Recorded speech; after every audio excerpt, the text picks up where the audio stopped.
personne mène la vie qui lui convient. Cette idée d'une adéquation entre ce que l'on fait et ce que l'on aurait aimé réaliser. Et quelque chose qui m'a plu aussi, quelqu'un qui disait une vie est particulièrement réussie quand un adulte se rapproche de ses rêves d'enfant et d'adolescent. Est-ce que la réussite est un état d'arrivée? Je ne le pense pas non plus. Je pense que la réussite, c'est un parcours.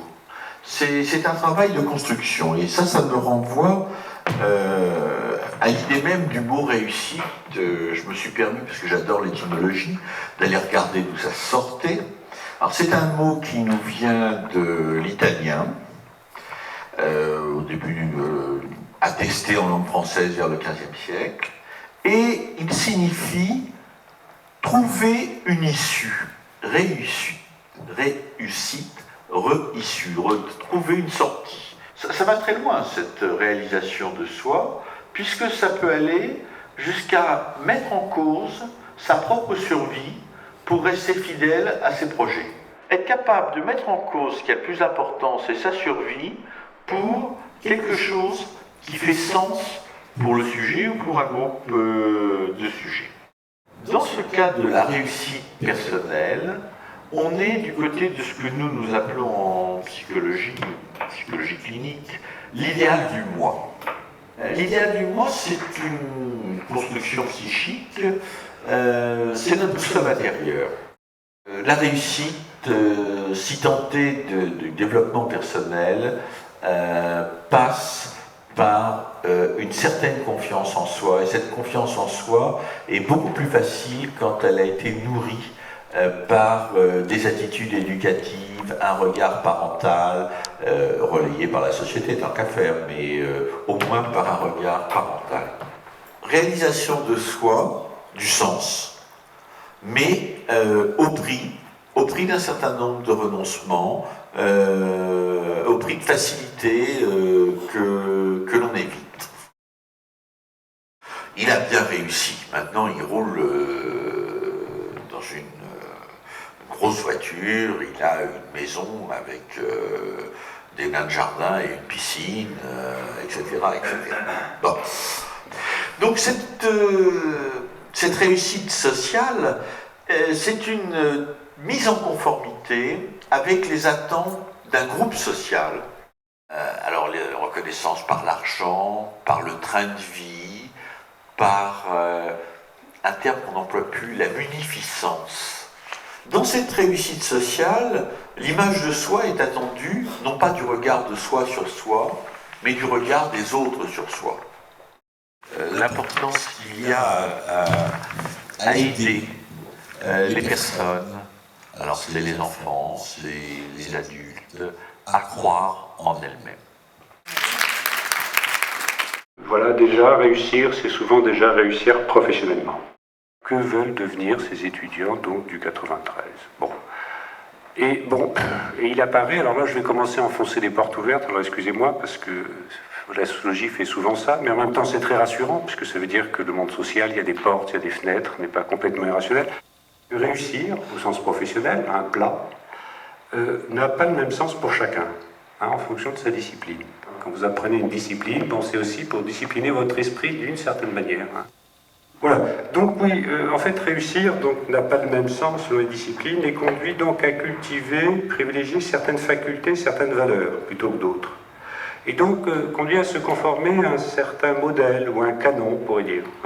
Donc en fonction de la profession à laquelle on se destine, les étudiants donc n'ont pas la même conception de ce que c'est que réussir, et donc de ce qui vaut aussi. Parce que évidemment, derrière les valeurs des cinéastes, des juristes, des économistes, des historiens, voilà, ils n'ont pas tendance, ils ne développent pas les mêmes fins, ils ne cultivent pas, ils ne rendent pas hommage, si vous voulez, aux mêmes grandeurs. On voit que souvent les garçons font souvent preuve de plus d'ambition, comme on dit. Sont plus attirés par des filières qui donnent accès aux positions de pouvoir, notamment temporelles. Tandis que les filles vont souvent plus du côté du social, de la gratuité, de l'art, de l'attention apportée à autrui. Il me semble derrière ces questions des réussites, ça renvoie nécessairement à la question de ce qui vaut, la question de la valeur, donc, de ce qui vaut vraiment, ce qui est quand même une question très ancienne, hein, à laquelle toutes les religions ont apporté une réponse, hein, puisque, si vous voulez, pour les religions, bon, ce qui importe d'abord, c'est de sauver son âme, si vous voulez, c'est la question du salut, quoi, en fait, hein. Faire son salut ici-bas, quoi, hein, pouvoir se regarder dans la glace, voilà, c'est ça qui est aussi derrière ces questions donc, de réussite. L'étude des évolutions récentes de l'enseignement supérieur nous offre un miroir, à mon sens très pertinent finalement, des évolutions économiques, sociales et culturelles contemporaines.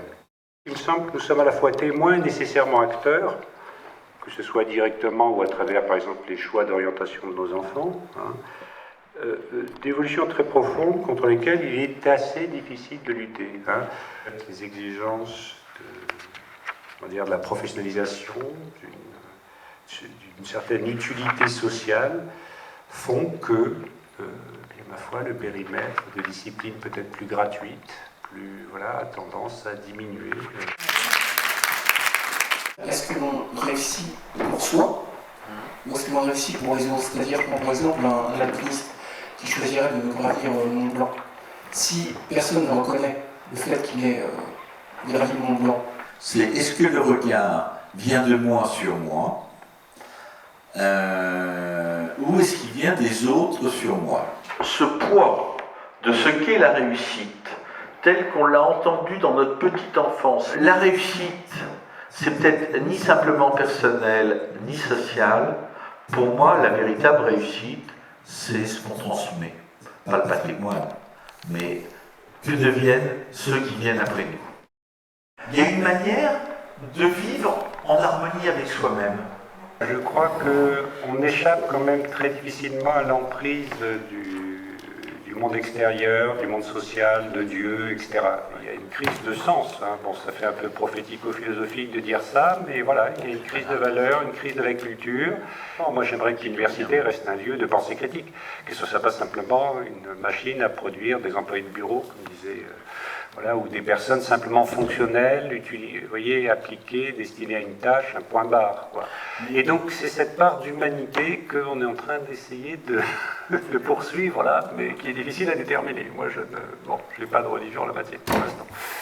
Oui, moi j'ai envie de continuer ce débat-là. Chaque jour, on invente un nouveau titre en gestion du logement social en milieu inondable, des hyper-spécialisations qui empêchent là aussi de penser. On fait croire, et c'est absolument faux, que les choses sont tellement compliquées qu'on ne peut penser qu'une niche très étroite. Il y a aussi une destruction des collectifs de travail. Enfin, à travers l'idée de lutte des classes, c'est aussi, le problème des syndicats, les problèmes des collectifs de travail, qui ont tendance à fondre et qui font que finalement on se retrouve tout seul, à gérer, si vous voulez, des problèmes qui sont peut-être collectifs, qui sont politiques, qui sont d'intérêt général, disons.